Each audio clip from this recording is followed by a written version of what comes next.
യൂട്യൂബിലൂടെ ഇന്ന് രാത്രിയോ നാളെയോ പല ആൾക്കാരും കാണാൻ സാധിക്കും. അങ്ങനെ ഈ ധ്യാനത്തിന് വേണ്ടി യൂട്യൂബിൽ കാണാൻ പ്രതീക്ഷയോടെ ഒരുപാട് പേരിയ്ക്കുകയാണ്. അവർ നമ്മളോടൊപ്പം ഈ ധ്യാനത്തിൽ പങ്കുചേരും. അപ്പോൾ ഒരു സഹോദരി ഇത് കണ്ടു കഴിയുമ്പോൾ അവരും റെസ്പോണ്ട് ചെയ്യും. നിങ്ങളും നാളെയൊക്കെ ഇവിടെ വന്നിട്ട് റെസ്പോണ്ട് ചെയ്യാം, ഈ ധ്യാനത്തിൽ നിങ്ങൾക്ക് കിട്ടിയ ഉൾക്കാഴ്ചകൾ എന്താണ്. അപ്പോൾ ഒരു സഹോദരി റെസ്പോണ്ട് ചെയ്തിട്ട് പറയണം, എൻ്റെ ബ്രദറെ, ഞാനൊക്കെ കുഞ്ഞായിരുന്നപ്പോഴേ എന്നോടും പറഞ്ഞേക്കണതും ഞാനും കുഞ്ഞുങ്ങളെയൊക്കെ വളർത്തിയേക്കണത് ഇതും പറഞ്ഞുകൊണ്ടേ മര്യാദയ്ക്ക് ഭക്ഷണം കഴിച്ചില്ല ഈ തമ്പായി ശിക്ഷിക്കൂട്ടാ. തമ്പായി എന്ന് പറഞ്ഞാൽ കർത്താവ് നിങ്ങളെ ശിക്ഷിക്കും. ഏത് നിസ്സാര കാര്യത്തിൽ നീ മര്യാദയ്ക്ക് വേഗം ഭക്ഷണം കഴിച്ചെന്നാ ഭക്ഷണം കഴിച്ചു മോളെ, നീ കഴിച്ചില്ലെങ്കിൽ തമ്പായി ശിക്ഷിക്കും. ഇങ്ങനെ നമ്മുടെ ഉള്ളിൽ കുഞ്ഞുനാൾ മുതലേ ശിക്ഷിക്കുന്ന കർക്കശക്കാരനായ, ഒട്ടും വിട്ടുവീഴ്ചയില്ലാത്ത, കരുണയില്ലാത്ത, വാത്സല്യമില്ലാത്ത ഒരു ഛായ, ഒരു ചിത്രമാണ് ദൈവത്തെക്കുറിച്ച് നമ്മുടെ ഉള്ളിൽ എന്തോ കാരണവശാൽ വന്നിരിക്കുന്നത്. ആ ചിത്രം മാറിയാൽ മാത്രമേ ഈ ഇൻറ്റിമസി, ഈ ദൈവാത്മാവുമായിട്ടുള്ള ലയനം പൂർണ്ണമാകുള്ളൂ. ദൈവം സ്നേഹം ആണെന്ന് മാത്രമല്ല, ദൈവം അനന്ത കരുണയാണ്. ഞാനിന്ന് ഈ കുർബാന പുസ്തകത്തിലെ നോക്കി ഇങ്ങനെ പ്രാർത്ഥിക്കുമ്പോൾ ഒരു ഗുണം, അതിനകത്ത് ഒരുപാട് കാര്യങ്ങൾ ഈ ശബ്ദത്തിലൂടെ വരുമ്പോഴും അതിനകത്ത് അക്ഷരമനുസരിച്ച് വായിക്കുമ്പോഴേ നമുക്കത് മനസ്സിലാവണുള്ളൂ. ഞാൻ ചെറുപ്പം മുതലേ കുർബാന പുസ്തകം ഉപയോഗിച്ച് കുർബാനയ്ക്ക് പോകാറുള്ള ആളാണ്. അപ്പോൾ ഒരു ഘട്ടം വരുമ്പോൾ നമ്മൾ പുസ്തകം മാറ്റിവെക്കും. അതേത് ഘട്ടത്തിലാണ്? അവസാന ആശീർവാദ പ്രാർത്ഥനയുടെ നേരത്ത് നമ്മൾ അച്ഛൻ തന്നെ നോക്കി അച്ഛൻ്റെ ആശീർവാദത്തിന് നിൽക്കുക. ആ സമയത്ത് ഞാൻ പുസ്തകം നോക്കാറില്ല. എന്തിനു പറയുന്നു? ഈ അടുത്ത കാലത്താണ് എനിക്ക് മനസ്സിലായത്, വലിയ ഒരു തെറ്റായ ബോധ്യം എൻ്റെ അകത്ത് വന്നിട്ടുണ്ടായിരുന്നു. അതിൽ കുർബാന പുസ്തകത്തിൽ ഇങ്ങനെയാണ് എഴുതിയിരിക്കുന്നത്, പ്രീതി കലർന്ന യുഗാന്ത്യത്തിൽ എന്നാണ് ഇല്ലേ. ഞാൻ അടുത്ത കാലത്ത് വരെ കേട്ടിരുന്നത് ഭീതി കലർന്ന യുഗാന്ത്യത്തിൽ എന്നാണ്. എന്താ കേട്ടിരുന്നത്? ഭീതി കലർന്ന യുഗാന്ത്യത്തിൽ. അപ്പോൾ നമ്മുടെ അകത്ത് അങ്ങനെ ഒരു സെറ്റപ്പാണ്. യുഗാന്ത്യം എന്ന് പറഞ്ഞാൽ, അന്ത്യവിധി എന്ന് പറഞ്ഞാൽ നമ്മളെയൊക്കെ വിധിച്ച് ശിക്ഷിച്ച് നരകത്തിലാക്കണ സമയമാണ്. പക്ഷേ അപ്പോൾ ഈ മൈക്കിൻ്റെയും പെട്ടിയുടെയൊക്കെ ശബ്ദത്തിലൂടെ കൃത്യമായിട്ടൊന്നുമല്ല കേൾക്കണത്. ഞാൻ സത്യമാണ് പറയണേ, ഈ ഒരു 4-5 വർഷം മുമ്പാണ് എനിക്ക് ശരിക്കും മനസ്സിലായത്, ഭീതി കലർന്ന യുഗാന്ത്യം എന്നല്ല അവിടെ എഴുതിയിരിക്കുന്നത്. എന്താ എഴുതിയിരിക്കുന്നത്? എന്താ പാടുന്നത്? പ്രീതി കലർന്ന യുഗാന്ത്യത്തിൽ സ്വർഗീയോസ്ലേം നഗരത്തിൽ മാലാഖമാരൊത്തുവരം.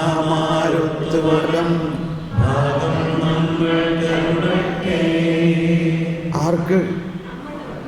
നമുക്ക്. എന്ത് കാരണം കൊണ്ട്? നിങ്ങൾക്ക് എന്തവകാശമുണ്ട് അത് കിട്ടാൻ? എൻ്റെ ശരീരം ഭക്ഷിക്കും, രക്തം പാനം ചെയ്യും, മാനവനിൽ നിവസിക്കും, അവനിൽ ഞാനും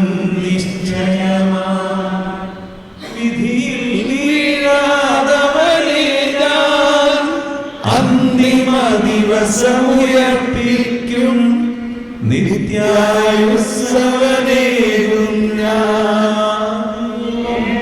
നാഥനരുൾ ചെയ്തു.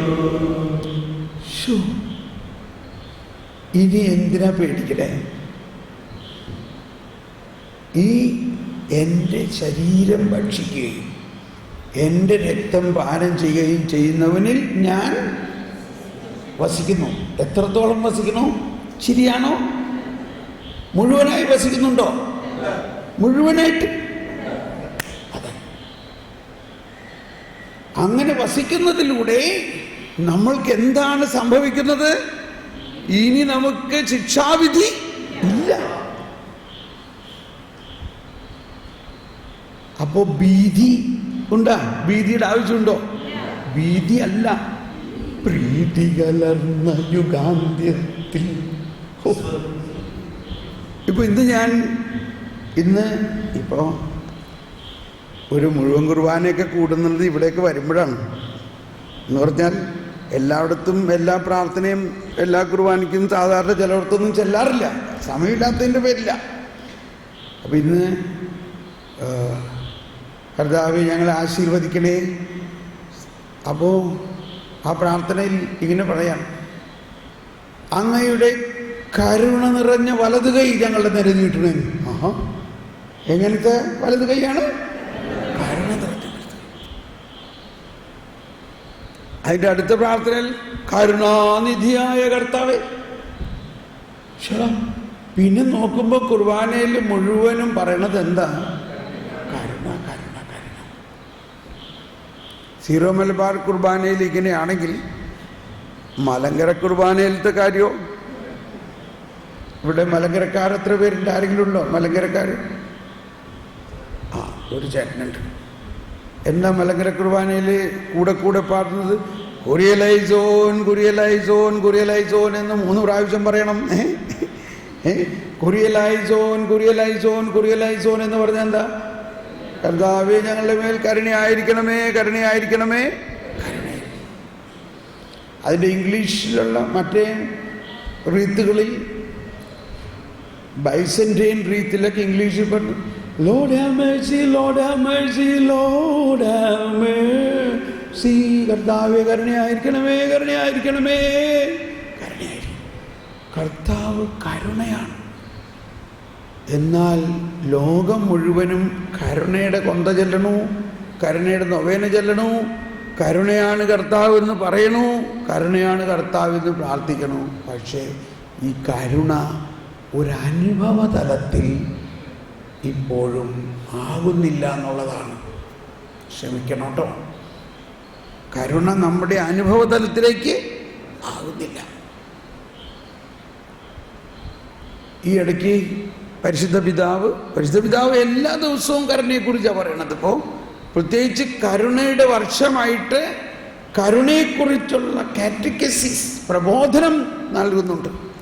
എല്ലാം വചനത്തെ ആസ്പദമാക്കിയിട്ടാണ്. അവിടെ മത്തായിയുടെ വീട്ടിലേക്ക് കർത്താവ് ചെന്ന കാര്യമാണ് 1 മാസം മുമ്പ് നൽകിയൊരു പ്രബോധനത്തിൽ പറയുന്നത്.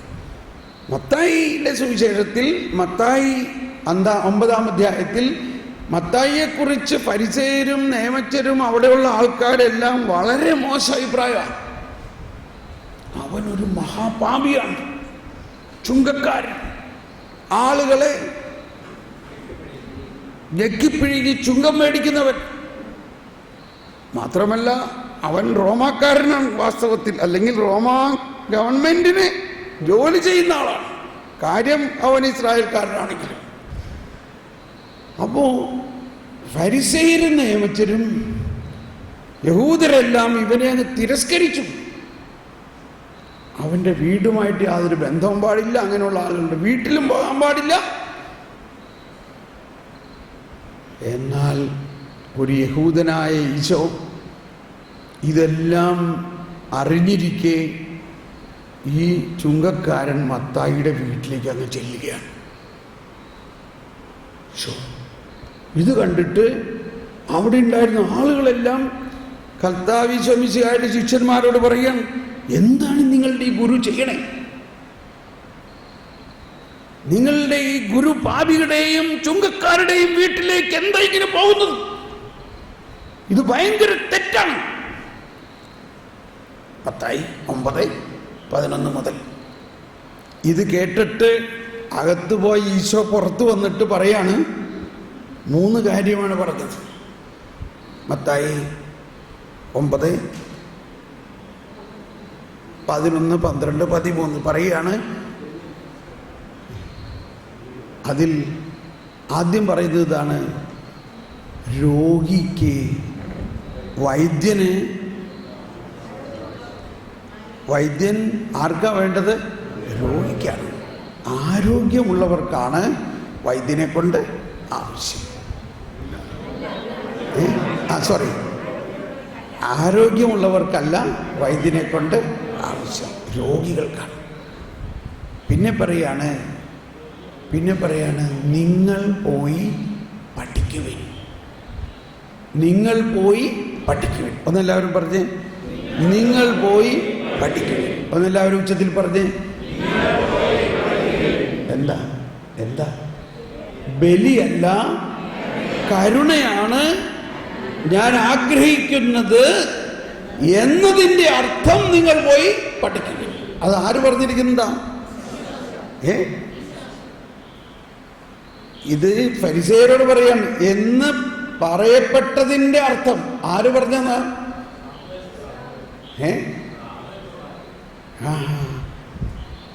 അപ്പം അവിടെയാണ് നമ്മൾ ബൈബിൾ പഠിക്കേണ്ട ഒരു പുതിയ രീതി കണ്ടുപിടിക്കണം. ഇങ്ങനെയുള്ള സ്ഥലത്തിൻ്റെ താഴെ നോക്കണം. അതിൻ്റെ അടിക്കുറിപ്പിലൊന്ന് നോക്കി ഏത് പ്രവാചകൻ പറഞ്ഞിരിക്കുന്നതാണെന്ന്. ഓശയ ഏതാം അധ്യായത്തിലെ എത്രാമത്തെ വചനമാണ്?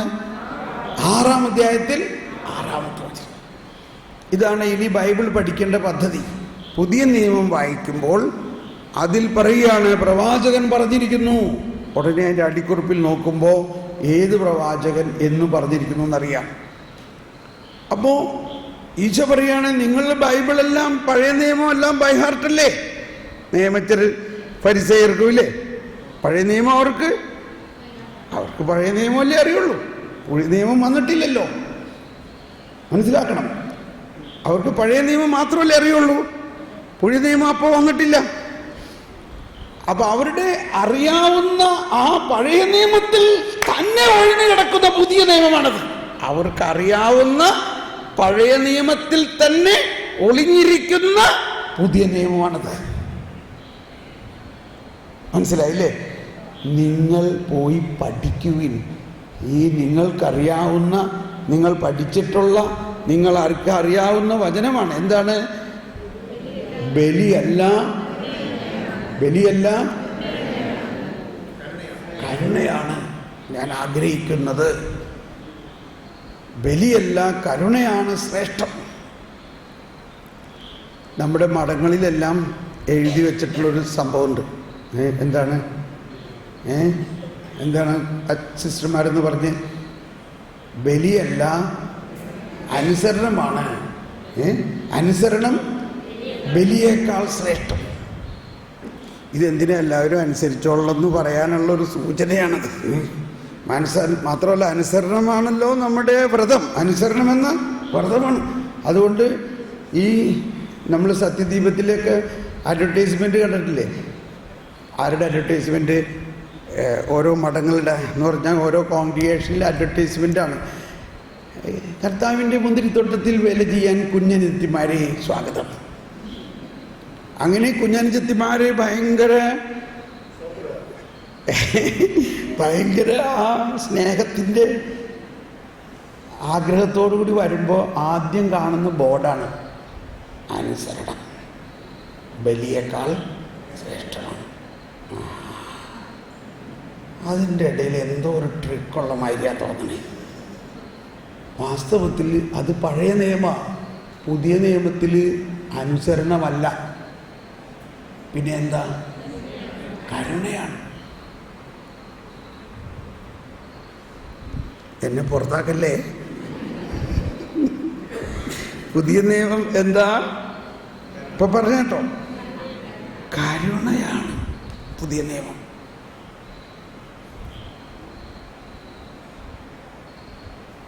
നമ്മൾ വീട്ടുകാരാണ്, അപ്പനാണ്, അമ്മയാണ്. നമ്മളെങ്ങനെയാണ് പിള്ളേരെ പഠിപ്പിക്കണത്? ഒന്നുള്ളതിനെ ഒലക്ക കൊണ്ട് അടിക്കണമെന്നാണ് പറഞ്ഞേക്കുന്നത്. നിന്നെയൊക്കെ ശരിക്കും അടിച്ച് വളർത്തിയില്ലെങ്കിലേ നേരെയാവില്ല. ഏത് ബൈബിളിൽ എഴുതിയേക്കണമെന്ന് ആർക്കും പറഞ്ഞൂടാ. നല്ല അടിക്കണത് അനുസരിപ്പിക്കാനൊന്നും വേണ്ട. നമ്മുടെ അകത്തുള്ള വാശി, വൈരാഗ്യം, കോപം കൊണ്ടാണ് അടിക്കണേ. അപ്പന് അമ്മയോടായിരിക്കും ദേഷ്യം, പക്ഷെ അടി കിട്ടുന്നത് മക്കൾക്കാണ്. അമ്മയ്ക്ക് അപ്പനോടായിരിക്കും ദേഷ്യം, പക്ഷെ അടി കിട്ടുന്നത് മക്കൾക്കാണ്.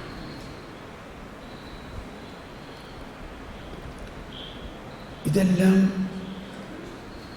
വളരെ പ്രധാന കാര്യമാണ്. ഈശോ പറയുകയാണ്, പറഞ്ഞ കാര്യം എന്താ? 2 കാര്യമാണ്. ഒന്ന്, നിങ്ങൾ പോയി പഠിക്കുവിൻ. ഇതെന്നെ വളരെ സ്വാധീനിച്ചിട്ടുള്ളൊരു കാര്യമാണ്. നിങ്ങൾ പോയി പഠിക്കുവിൻ. എന്നോട് പറയാണ്, നീ തോമസ് പോളെ, നീ ഇങ്ങനെയൊക്കെ കുറേ പ്രഘോഷിച്ചതുകൊണ്ടൊന്നും കാര്യമില്ല, നീ തന്നെ പഠിക്കുവിൻ. എന്ത് പഠിക്കണം? എന്താ നീ പഠിക്കേണ്ടത്? നിന്റെ അനുഷ്ഠാനങ്ങളൊന്നും അല്ല പ്രാധാന്യം. എന്താണ് വേണ്ടത്? കരുണ. ബലിയല്ല, കരുണയാണ് ഞാൻ ആഗ്രഹിക്കുന്നത് എന്നതിൻ്റെ അർത്ഥമെന്താണ്? നിങ്ങൾ പോയി പഠിക്കുക. അന്ന് അവരോട് പറഞ്ഞത് ഇന്ന് നമ്മളോട് പറയുന്നു. ഒന്നെല്ലാവരും പറഞ്ഞേ, നിങ്ങൾ പോയി പഠിക്കുവിൻ. ബലിയല്ല, കരുണയാണ് ഞാൻ ആഗ്രഹിക്കുന്നത് എന്നതിൻ്റെ അർത്ഥമെന്തെന്ന് നിങ്ങൾ പോയി പഠിക്കുവിൻ.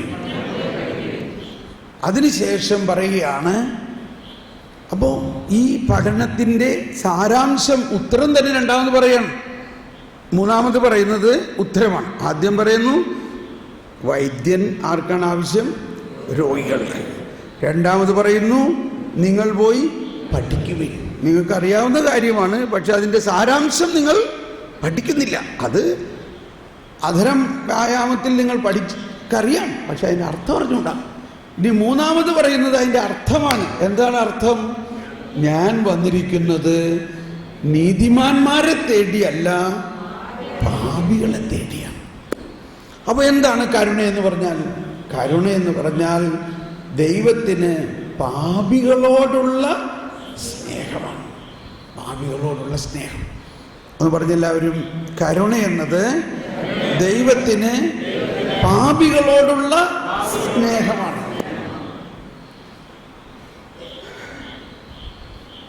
ഇപ്പോൾ ഒരു മഹാപാപിയായ, ഒരു പാപിനിയായ ഒരു പെൺകുട്ടി മഠത്തിൽ ചേരാൻ വന്നാൽ നിങ്ങൾ ചേർക്കുമോ? ആരും ചേർക്കില്ല. ആ കൊച്ചു പറയാണ്, സിസ്റ്ററെ, കർത്താവ് പറഞ്ഞേക്കണത് കരുണ കാണിക്കാനല്ലേ? അതൊക്കെ പള്ളി പറഞ്ഞാൽ മതി. നമ്മളുടെ വീട്ടുകാർ ഒരു കല്യാണത്തിൽ വന്നു, ആ ചെറുക്കൻ അല്ലെങ്കിൽ ആ ചെറുക്കി അത്ര നല്ലതൊന്നുമല്ല സ്വഭാവം, കല്യാണം കഴിപ്പിക്കുമോ നമ്മുടെ ആൾക്കാരുമായിട്ട്? മനസ്സിലായോ? പള്ളി പറഞ്ഞാൽ മതി കരുണയെന്നൊക്കെ. എവിടെ കരുണ? നമ്മുടെ പ്രാർത്ഥനാ ഗ്രൂപ്പിൽ ഒരാൾ പുതിയത് ചേരാൻ വന്നേക്കണം. നമ്മൾ പറയും, അതെ, ധൃതി പിടിച്ചൊന്നും ചേർക്കണ്ട, അവനെക്കുറിച്ചൊരു എൻക്വയറി, അവനെക്കുറിച്ചൊന്ന് എൻക്വയറി ചെയ്യണം. എൻക്വയറി, അവൻ്റെ പഴയ ചരിത്രം മുഴുവനും കണ്ടുപിടിക്കണം. ഇത് കന്യാസ്ത്രീമാരായാലും, ഒരു കന്യാസ്ത്രീ ഇവിടെ നിന്ന് ട്രാൻസ്ഫറായി വേറൊരു മഠത്തിൽ ചെല്ലുമ്പോഴേക്കും അവിടെ അറിഞ്ഞു കഴിഞ്ഞു ഇങ്ങേരുടെ കംപ്ലീറ്റ് നല്ല കാര്യങ്ങളല്ല, ഇങ്ങേരുടെ കംപ്ലൈൻറ്റുകളൊക്കെ ആദ്യം അവിടെ എത്തിക്കഴിഞ്ഞു. ഈ കന്യാസ്ത്രീ ഒരുപാട് നന്മ ചെയ്തിട്ടുണ്ടാകുന്നു, അതൊന്നും ആദ്യം അവിടെ ചെല്ലില്ല. അവിടെ ചെല്ലണതെല്ലാം എന്തായിരിക്കും? എന്തെങ്കിലും ഒരു ചെറിയ പാകപ്പഴ വന്നിട്ടുണ്ടെങ്കിൽ അതായിരിക്കും അവിടെ ആദ്യം ചെല്ലണത്. ക്ഷമിക്കണം കേട്ടോ, നമ്മളുടെ ആളുകളെ ആരെങ്കിലും, അപ്പം നമ്മളിങ്ങനെ ഓരോരുത്തരുടെയും മൈനസ് പോയിന്റുകളെ അന്വേഷിച്ച് നടക്കുകയാണ്.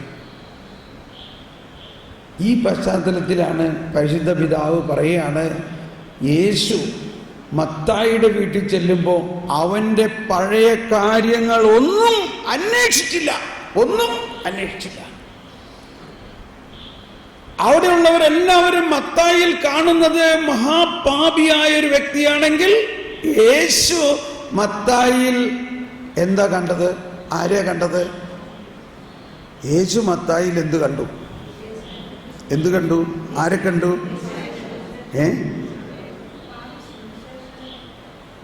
യേശു മത്തായിയിൽ കണ്ടത് ഒരു അപ്പസ്തോലനെയാണ്. ആരെ കണ്ടത്? ഒരു അപ്പസ്തോലനെ കണ്ടു. ഒരു അപ്പസ്തോലനെ മാത്രമല്ല, യേശു മത്തായിയിൽ കണ്ടത് 4 സുവിശേഷകരിൽ ഒരാളെ കണ്ടു. 4 സുവിശേഷകരിലേ ഉള്ളൂ, അതിൽ ഒരാൾ. ആര്? ഈ ചുങ്കക്കാരൻ, എല്ലാവരാലും തിരസ്കരിക്കപ്പെട്ട് കിടക്കണ ഈ മത്തായി കുട്ടി. കരുണയ്ക്ക് കണ്ണില്ല എന്ന് പറയണതാണ്. ഒന്ന് സ്തുതിച്ച് പ്രാർത്ഥിച്ചേ.